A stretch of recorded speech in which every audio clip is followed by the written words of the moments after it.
अक्सर संसार में लोग कहते हैं कि बहुत कुछ असंभव है, और हम एक ही बात कहते हैं, जो गाय और नंदी की शरण में आया उसकी डिक्शनरी से असंभव शब्द नष्ट हो जाता है। गोमाता हर वो कार्य कर सकती है जो असंभव हो जाता है। इसी गोमाता की कृपा से, इसी नंदी महाराज की कृपा से राजीव दीक्षित गुरुकुल लगातार 5 बार सबसे अधिक कैंसर रोगियों को ठीक करने का रिकॉर्ड बना चुका है, उनकी रिपोर्ट्स नेगेटिव करने का रिकॉर्ड बना चुका है। और अभी जो वर्ल्ड आयुर्वेद एक्सपो हुआ, पूरे विश्व के आयुर्वेदाचार्य इकट्ठे हुए हरिद्वार में, लगभग 11,000 वैद्य, उसके अंदर जो एक्सपो में प्रेजेंटेशन हुआ, सभी वैद्यों ने अपना अपना एक्सपो में प्रेजेंटेशन किए, अपने बेस्ट केस प्रेजेंट किए सभी ने। हर कोई करता है जो अपना बेस्ट रिजल्ट है। उसके अंदर भी सबसे ज़्यादा केस इसी गोमाता ने और इसी नंदी महाराज गोवंश के माध्यम से सबसे अधिक केस प्रेजेंट हुए। खैर, ये विषय बहुत लंबा है, विस्तृत है, इस पर फिर कभी चर्चा करेंगे। आज चर्चा करेंगे कि आखिर गोमूत्र में ऐसा है क्या जो असंभव को संभव कर देता है, या नंदी में ऐसा क्या है जो सब कुछ संभव कर देता है। खैर, कम शब्दों में अगर मैं बताऊं, हमारा जीवन एक कोशिका से निर्माण शुरू होता है। माँ और पिता, माँ का रज और पिता के वीर्य से पहली कोशिका बनती है और उसी से एक पूरा स्ट्रक्चर खड़ा हो जाता है। जिस प्रकार नीम की एक निभोली से एक पूरा वृक्ष खड़ा हो जाता है, ठीक उसी प्रकार से कोशिका से पूरा शरीर खड़ा हो जाता है। कोशिका को सेल बोलते हैं इंग्लिश में। गोमूत्र जो है, इस धरा पर जो नेगेटिव ओआरपी जो है, साइंटिफिक रूप से जो नेगेटिव ओआरपी आइटम है, उसमें सबसे अधिक गोमाता का तुरंत निकला हुआ गोमूत्र है। और जो नेगेटिव ओआरपी होता है, उसका जो पहला कार्य है वो सेल की लाइफ को बढ़ा देता है। दूसरा कार्य उसकी रोग प्रतिरोधक क्षमता को बढ़ा देता है। और शरीर में कितनी भी बड़ी असाध्य बीमारी हो, आपके शरीर की कोशिकाएं मजबूत हैं, रोग प्रतिरोधक क्षमता अच्छी है, तो दुनिया की कोई ताकत आपको मृत्यु नहीं दे सकती, सिर्फ परमात्मा के अलावा। तो ये 2 चीज़ें मैंने आपको बताई। और चीज़ें अगर मैं बताऊं तो गोमूत्र के अंदर शिलाजीत है, शिलाजीत का कंटेंट है। गोमूत्र में गोल्ड है, गोमूत्र में 5000 से ज़्यादा एलिमेंट्स है। सल्फर है गोमूत्र के अंदर, कैल्शियम है गोमूत्र में, फास्फोरस है, जिंक है, आयरन है। और जब हम लैब में गोमूत्र को लेके जाते हैं तो लैब भी ये कह देती है इन 5000 एलिमेंटों के अलावा भी अनंत एलिमेंट हैं जिसको हम आइडेंटिफाई नहीं कर पा रहे। क्योंकि जो ये सल्फर है, ये जो कैल्शियम है, जिंक है, जो आयरन है, ये आधुनिक मॉडर्न साइंस का कंसेप्ट है, हमारे आयुर्वेद या जीवन चिकित्सा का कंसेप्ट नहीं है। तो इतनी ताकतवर है ये गोमाता और नंदी। अगर मुझसे कोई पूछेगा कि गाय और नंदी में से मेरे अनुभव से ज़्यादा ताकतवर कौन, तो नंदी। क्योंकि नंदी इसलिए ताकतवर है कि एक ही माँ के गर्भ से 2 जीव पैदा होते हैं, एक नंदी और एक गाय यानी कि बछिया। अब जो गोमाता है, गोमाता की शक्ति 2 तत्वों में बढ़ माफ करना, गोमाता की जो शक्ति है वो दूध में चली जाती है, गोमूत्र में आती है और गोमय में भी आती है। लेकिन नंदी की जो शक्ति है वो दूध में नहीं जाती। तो जो नंदी का मूत्र है वो गोमाता से अनंत गुना शक्तिशाली है। ऐसा मैंने काफ़ी जगह प्रयोग भी किया है और अब इस विषय पे और गहराई से हम लगे हैं। तो दोनों में से अगर एक गोमूत्र का सिलेक्शन करना हो तो नंदी का करें। अगर नंदी का मूत्र लेना है हमें, नंदी का अगर मूत्र हो तो हमें ऐसे नंदी का चुनाव करना है जो देसी नस्ल का हो। अब देसी नस्ल है क्या? जो नस्ल परमात्मा ने पैदा करी है वो सारी नस्लें देसी है, और जो नस्ल इंसान ने पैदा करी वो सारी विनाशकारी है। अब इंसान ने कैसे पैदा करी? जिस समय ये पूरी सृष्टि का निर्माण हुआ उस समय कहते हैं कि 84 लाख प्रकार के जीव जंतु वनस्पतियां मनुष्य निर्मित परमात्मा ने करे। तो उस समय जो निर्मित हुआ वो सब देसी है, वो आपके हित में है। अब मनुष्य ने दूध का उत्पादन ज़्यादा लेने के लिए 2 जीवों को मिला के एक नया जीव लैब के अंदर तैयार कर दिया। वो विनाशकारी है, वो तेजी से सारी बीमारियां बढ़ा रहा है, चाहे शुगर हो या कैंसर हो, सबको बढ़ाता है। तो देसी नस्ल के नंदी का लेना है। अब देसी में भी एक बड़ा षड्यंत्र हो गया है। परमात्मा ने एक प्रक्रिया निर्धारित की कि गाय और नंदी मिलकर, नर और मादा मिलकर सृष्टि को चलाएंगे। तो सृष्टि को अगर नंदी और गाय मिलके चलाते हैं तो जो नए बच्चे का जन्म होता है वो बहुत ही गुणकारी होता है और परमात्मा के विधान के अनुसार होता है।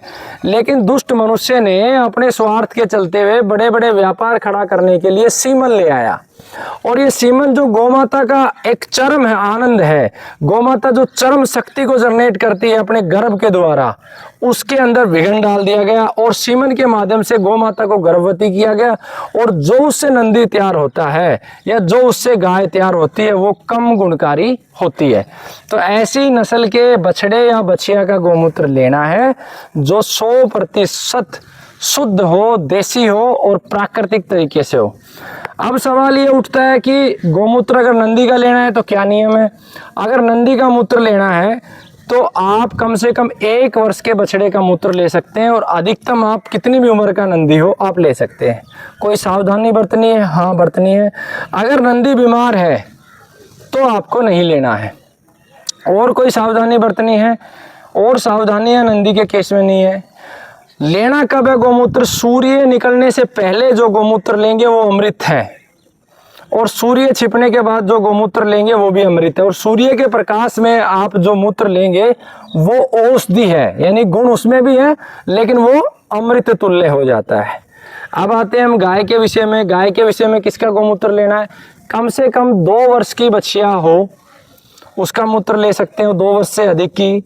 अगर गाय बीमार है तो हमें नहीं लेना है। गाय ने अभी तुरंत बच्चे को जन्म दिया है तो नहीं लेना है। उसके पीछे का कारण क्या है? क्या गौमूत्र में उस समय विष आ जाता है? नहीं, गौमूत्र के गुण समान होते हैं, लेकिन जब बच्चे को जन्म गौमाता देती है तो गर्भाशय की सफाई होती है और उसके साथ कुछ ऐसे एलिमेंट जो अच्छे नहीं है, जो गुणकारी नहीं है, जो नुकसान कर सकते हैं, वो एलिमेंट्स गौमूत्र के साथ आने की संभावना होती है। इसी प्रकार से जब गौमाता गर्भ धारण करती है तो एक प्राकृतिक प्रक्रिया है। गर्भ धारण से पहले मूत्र मार्ग के द्वारा कुछ एलिमेंट्स आते हैं जो हमारे स्वास्थ्य के लिए हानिकारक हो सकते हैं। मैं ये नहीं कह रहा हूँ कि हानिकारक होंगे, लेकिन हो सकते हैं, तो उस समय हमें नहीं लेना है।